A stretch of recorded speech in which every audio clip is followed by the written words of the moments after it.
목적이 이끄는 삶, 목적이 이끄는 교회로 유명한 미국 세들백 교회의 닉 워렌 목사는 위대한 계명과 위대한 명령에 대한 위대한 헌신이 위대한 교회로 이끈다라는 말을 했습니다. 위대한 계명은 하나님을 사랑하라, 이웃을 내 몸과 같이 사랑하라 하셨던 예수님의 계명입니다. 위대한 명령은 가서 모든 민족으로 족속을 삼으라 하였던 오늘 마태복음 28장의 지상명령입니다.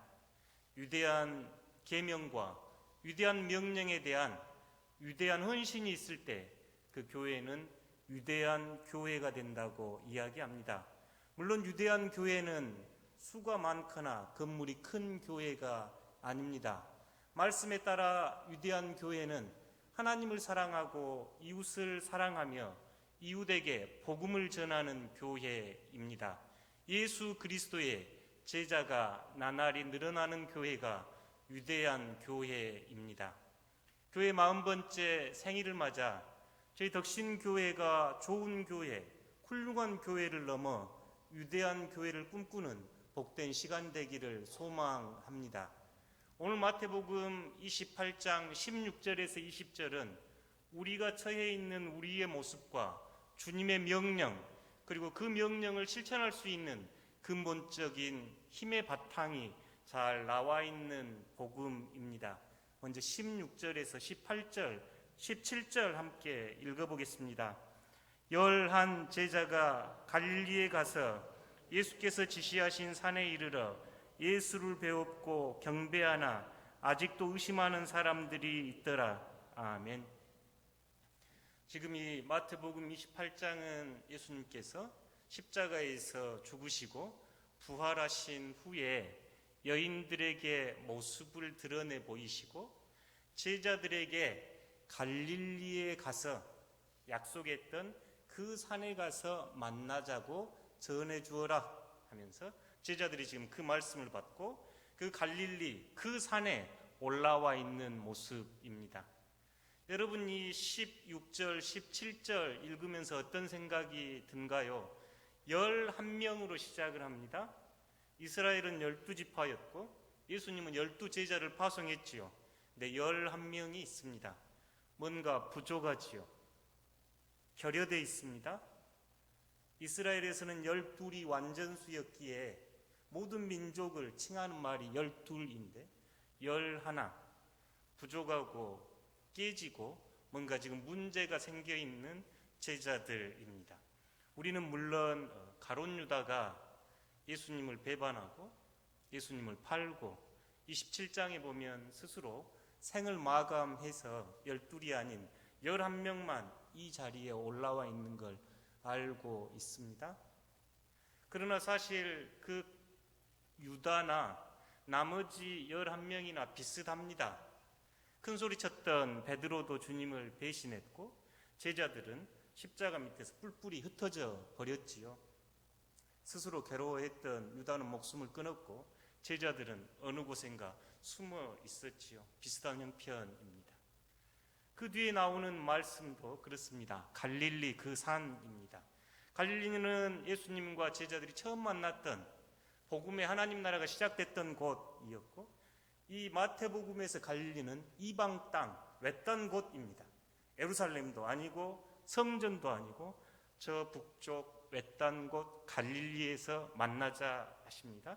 그 산에서 만나자고 하는데 마태에게 그 산은 굉장히 중요합니다.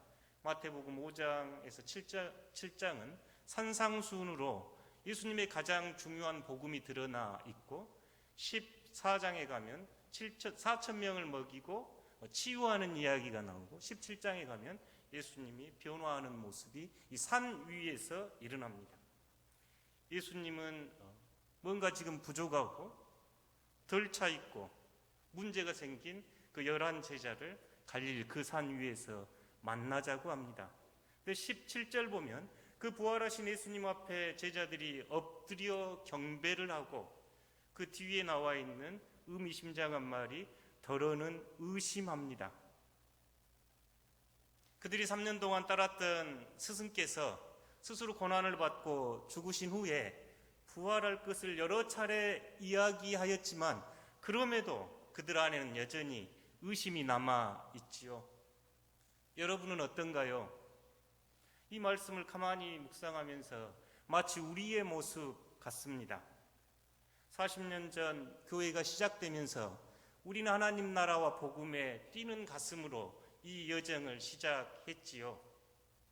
근데 지난 40년 돌이켜보면 아픔도 슬픔도 뭔가 아쉬움도 그대로 간직하고 있습니다.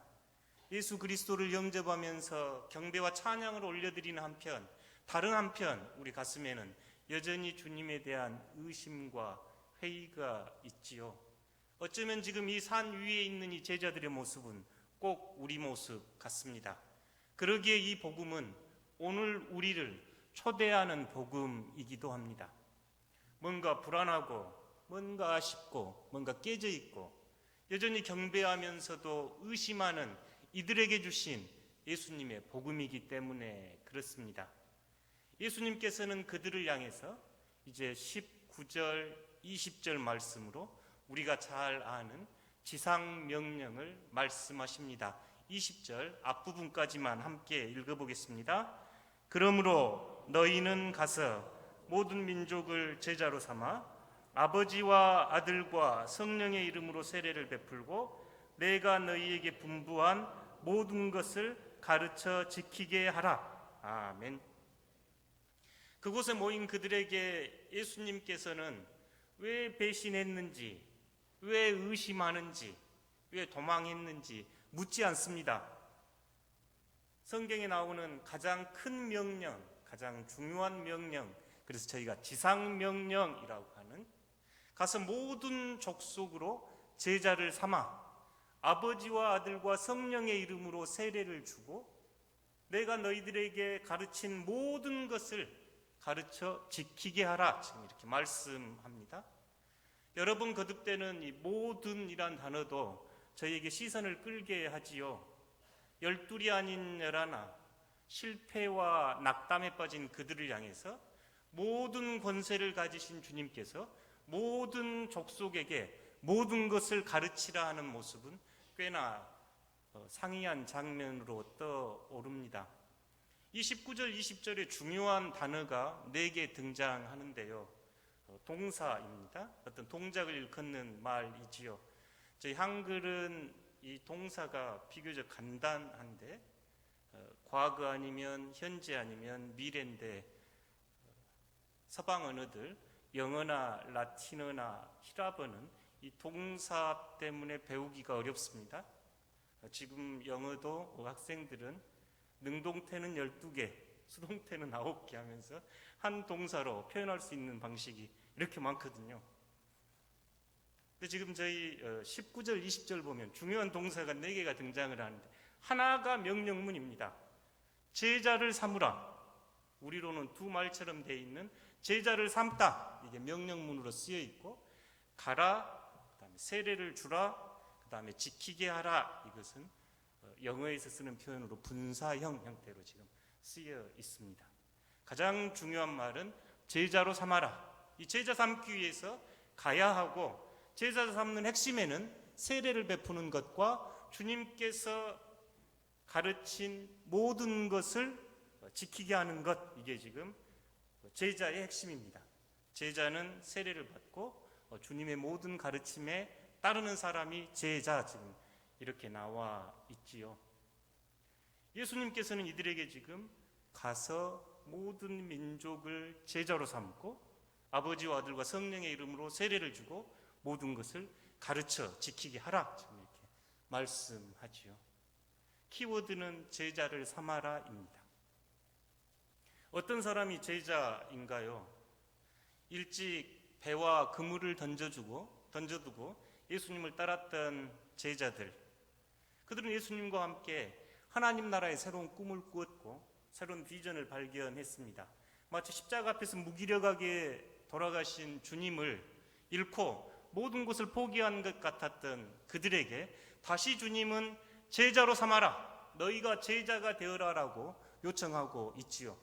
제자는 스승의 가르침에 따라 새로운 표준, 새로운 패러다임, 새로운 길을 걷는 사람이 제자입니다. 제자는 스승의 뜻을 계승한 사람이고 스승의 삶과 스승의 가르침을 그대로 드러내는 이가 제자이지요. 모든 이들을 나의 제자가 아닌, 교인이 아닌 예수의 제자로 삼으라. 위임 명령의 핵심에 예수의 제자입니다. 복음을 전하는 이유는 교회가 성장하거나 숫자가 많아지기 위해서가 아니라 예수님의 제자가 많아지기 위해서입니다. 굉장히 큰 말씀을 지금 제자들에게 하셨지요. 그런데 저희로 하여금 질문이 들게 합니다. 가라. 모든 이들에게 가서 제자로 삼고 세례를 주고 모든 걸 가르쳐 주라. 이런 제자들, 예수님을 버리고 떠났던 제자들에게 이렇게 큰 명령을 지금 하고 있지요. 그 질문에 대해서 답을 하기 전에 저희들이 가야 할 곳, 복음을 전해야 할 곳을 다시 한번 기억해 보면 좋겠습니다. 저희는 지난 한 주간 교회 창립 기념주일을 앞두고 특별 새벽 기도회를 통해서 여전히 우리가 보냄받고 가야 하는 곳에 대해서 세계 선교와 그리고 우리가 살아가는 이 순천 지역과 다음 세대에 대한 이야기를 나눴습니다. 세계 지도를 한번 봐 보십시오. 세계 인구의 약 31%, 약 23억이 그리스도인이라고 합니다. 물론 이 그리스도인 할 때 이 안에는 저희 개신교를 포함해서 카톨릭과 정교회가 다 포함되어 있습니다. 라틴, 또 북미, 유럽, 또 사하라 사막 남쪽에는 붉은색으로 그리스도교가 들어가 있는 곳이고, 흔히 저희가 10, 40, 10, 40 창이라고 하는 이 무슬림 지역이 지금 사하라 사막 위쪽과 중동 지역, 그리고 아시아로 오면 인도네시아, 말레이시아 지역이 무슬림 지역입니다. 무슬림은 기독교 다음으로 많은 약 18억의 인구가 있습니다. 2050년 되면 무슬림이 기독교인을 능가할 것이라고 예측을 합니다. 그 다음에 이제 힌두나 불교나 기타 종교들이 있습니다. 여전히 저희에게 선교적 과제는 예수님의 명령이기에 가슴에 품어야 합니다. 저희 순천 지역은 이 선교사들의 헌신과 그들의 이야기를 잘 알고 있습니다. 저 매산등에 선교 본부가 세워지고 그곳에 학교가 세워지고 병원이 세워지고 동네 방방 곳곳에 교회가 세워진 걸 저희는 봤지요. 오늘 우리는 그들의 헌신과 그들의 노력이 있었기에 예배를 드립니다. 여전히 한국교회는 171개국에 28,000명의 선교사를 파송하고 기도하고 있습니다. 선교적 헌신은 예수님의 명령에 응답하는 방식입니다. 이영우 목사는 새벽 기도회를 통해서 우리의 땅끝은 순천입니다 하면서 우리가 살고 있는 이 순천 지역을 섬기는 교회, 이웃들에게 행복한 교회, 이웃들에게 복음이 전하는 교회 되도록 말씀을 선포했습니다. 순천 인구는 약 28만 명이라고 하는데 23.5%, 저희가 만나는 사람 4명 또는 5명 중에 1명만 크리스천입니다. 4명 중에 3명, 5명 중에 4명은 여전히 그리스도를 영접하지 않는 이들입니다. 그들에게 복음을 전해야 합니다. 특별히 저희 교회는 아주 좋은 위치에 있습니다. 순천 지역에, 신도시 지역의 중심지에 있지요. 약 순천 시민의 60%가 저희 교회 주변에 삽니다. 연양동, 왕조동, 조례동, 이쪽 신대 매우 가까운 지역입니다. 물론 우리 교인 중에는 저 멀리 벌교에서, 광양에서, 또 가곡동에서, 용당동에서, 오천지구에서 오기도 합니다만 교회 위치를 중심에 놓고 컴파스로 그리면 인구가 가장 많은 지역이 저희 덕신교회가 위치해 있는 지역이지요. 저희 순천이, 저희 이웃들이 교회 때문에 행복하면 좋겠습니다. 저희가 만약 뭔가 일이 있어서 이사를 가야 한다고 하면 시민들이, 저희 주민들이 제발 이사 가지 마십시오 하는 그런 교회가 되면 좋겠습니다. 이웃에게 복음을 전하고 이웃을 섬기는, 이웃사랑을 실천하는 덕신 교회에 대한 초대가 주님의 명령 안에 담겨 있습니다. 다음은 다음 세대입니다. 한국교회는 지난 10년간 중고등부가 절반 이하로 줄어들었습니다. 교회 학교가 없는 교회가 이미 절반 이상 되기 시작했습니다. 저희 교회에는 유치부부터 청년부에 이르기까지 약 200여 명의 학생들이 교사들의 헌신과 함께 신앙생활을 하고 있습니다. 대학생들은 더 심각하다고 이야기하지요. 대학생들은 3에서 5% 정도가 그리스도인이라고 이야기할 만큼 심각한 현재 모습입니다. 여러분 말씀드렸습니다만 제가 캐나다에서 이 현실을 목격했습니다. 우리나라의 많은 선교사들을 파송했고 많은 신학자들을 뒷바라지했던 캐나다 교회가 이제 텅텅 비어서 아동부가 없습니다. 아이들이 없습니다. 한때 400명, 500명 되는 교적부가 이제 교회 학교 없는 교회, 어른들 몇 분 남아서 아름다운 교회와 오래된 오르간과 좋은 피아노만 남아있는 그 교회가 된 것을 저는 보았습니다. 다음 세대를 선교지로 여기고 복음 사명 감당해야 합니다. 문기성 목사가 이야기 인용했지요. 1년을 원하면 씨앗을 뿌리고 10년을 내다보면 나무를 심고 100년을 꿈꾼다면 인재를 양성하십시오. 저희 교회가 50년, 100년을 꿈꾸는 교회가 되기 원한다면 다음 세대에 더 많은 헌신을 해야 합니다. 예수님께서는 두렵고 불안하고 떨고 있는 한편 경배하고 한편 의심하는 그들에게 가장 중요한 명령을 내렸습니다. 이 제자들은 어떻게 응답했을까요? 주님의 십자가 밑에서 도망쳤던 그들, 여전히 의심하고 있는 이들은 어떻게 응답했습니까? 저희가 잘 알듯이 예수님의 제자 중에 야고보는 첫 순교를 합니다. 야고보가 순교할 때 그의 얼굴은 스데반처럼 빛났다고 합니다. 그 모습을 본 한 사람이 당신은 죽음의 길을 가는데 어떻게 그렇게 아름다운 모습을 띠느냐며 그 이유를 묻고 예수 그리스도의 복음 때문이라고 한 그 야고보의 말을 듣고 그 사람도 함께 순교의 길을 갔다는 이야기가 전해지기도 합니다. 내 중에 마띠아가 채워져서 12사도 그리고 바울과 함께 이들은 다 같은 예수 그리스도의 길을 갔습니다. 더러는 돌에 맞아 죽고 더러는 십자가를 졌고 더러는 저 멀리에 가서 복음을 전하면서 예수께서 보여주셨던 그 삶을 제자들은 따라갔습니다. 도대체 무슨 일이 있었길래 두려워하고 불안하고 여전히 깨지고 상처 입었던 제자들이 이렇게 변했을까요? 그 말씀이 오늘 18절과 20절 하반절입니다. 함께 읽어보겠습니다. 하늘과 땅의 모든 권세를 내게 주셨으니 내가 세상 끝날까지 너희와 항상 함께 있으리라 하시니라. 아멘. 매우 짧게 소개되어 있는 이 말씀이 제자들을 두려운 비겁한 도망쟁이에서 예수 그리스도께 온 삶을 헌신한 사도들로 제자들로 바꾼 말씀입니다.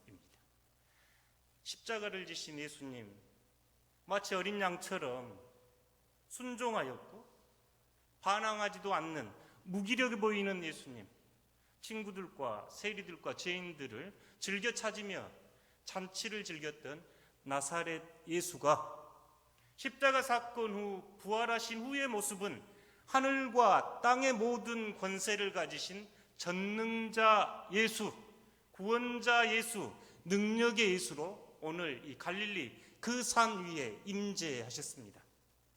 예수님의 전권이 드러나고 예수님의 현존이 약속된 말씀, 볼지어다 세상 끝날까지 내가 너희와 항상 함께 있으리라 하신 이 말씀은 겁쟁이 제자들을, 두려움에 떨던 제자들을 예수님 길 그대로 따라 헌신하는 참된 사도들로 바꿨던 놀라운 말씀입니다. 이 사건이 임한 것이 성령 강림 사건입니다. 사도행전 1장 8절에서 권능이 임하시면 너희가 유대와 사마리아와 땅끝까지 이르러 내 증인이 되리라 하셨던 그 권능은 바로 오늘 이 산 위에서 드러내신 하늘과 땅의 모든 권세를 가지신 예수 그리스도의 권세였습니다. 기독교는 313년 콘스탄티누스 대제에 의해서 이제 인정받는 종교가 됩니다. 그리고 381년 국교가 되는데요. 이때 등장하기 시작한 것이 판타크레아토르라고 하는 예수님의 모습입니다. 여러분 가끔 성화나 영화 안에 보면 예수님께서 얼굴이 좀 근엄하고 상체는 헬스클럽을 오래 다니신 것처럼 아주 건장한 예수님이 상체만 보이는 모습들이 있습니다. 이분을 판타크레아토르라고 하는데 전능의 그리스도, 우주의 왕, 통치자 예수를 그릴 때 그 모습을 그립니다. 지금 산 위에서 제자들은 전능하신 왕, 세상의 통치자, 우주의 구원자 예수님과 함께 섰고 그 예수님은 세상 끝날까지 너희와 함께 하겠다 하고 약속해 주신 임마누엘의 주님입니다. 이 만남은 겁쟁이 제자들을 사도로 변화시켰고 그들은 이제 곳곳에 나가 복음을 전하는 예수 그리스도의 길을 갔습니다. 사랑하는 성도 여러분, 저희 또한 지난 40년 생각해 보면 여전히 아픔과 상처, 해결되지 못한 많은 과제가 있습니다. 예배당에서 예배를 드리면서도 예수 그리스도를 영접하는지 여전히 의심이 있는 저희들이지만 오늘 복음은 우리로 하여금 세상 끝날까지 함께 하시는 주님, 하늘과 땅의 모든 권세를 가진 주님이 우리의 주님임을 고백하게 하고 그 주님을 따라가게 합니다. 저희 교회는 창립 40주년 40번째 생일을 맞이하면서 다시 한번 좋은 교회를 넘어 위대한 교회를 꿈꿉니다. 저희들이 어떻게 해야 할까요? 요한복음 15장 1절에서 5절 말씀 제가 한번 읽어드리겠습니다. 나는 참 포도나무요 내 아버지는 농부라. 물은 내게 붙어있어 열매를 맺지 아니하는 가지는 아버지께서 그것을 제거해 버리시고 무릇 열매를 맺는 가지는 더 열매를 맺게 하려 하여 그것을 깨끗하게 하시느니라.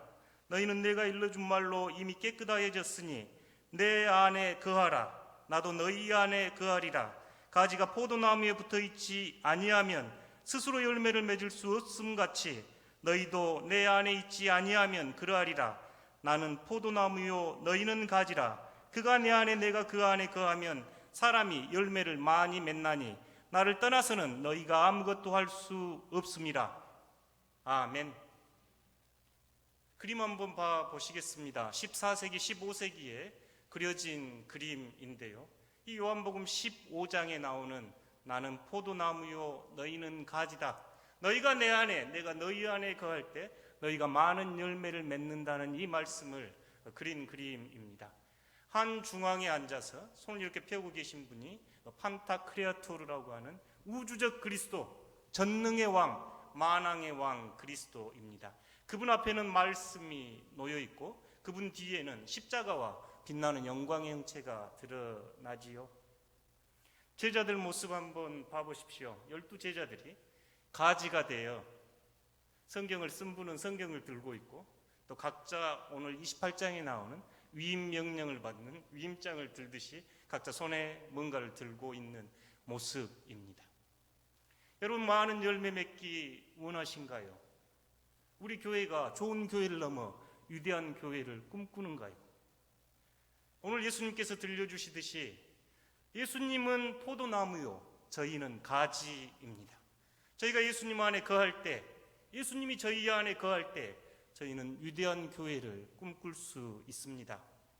40번째 생일을 맞아 함께 축하드리는 덕신교회 성도 여러분, 이제 덕신교회는 좋은 교회를 넘어 위대한 교회를 꿈꿔야 합니다. 하나님을 사랑하고 이웃을 사랑하는 교회, 이웃들에게 복음을 전하는 교회, 예수님의 제자가 나날이 늘어나는 복된 교회 되기를 축복합니다.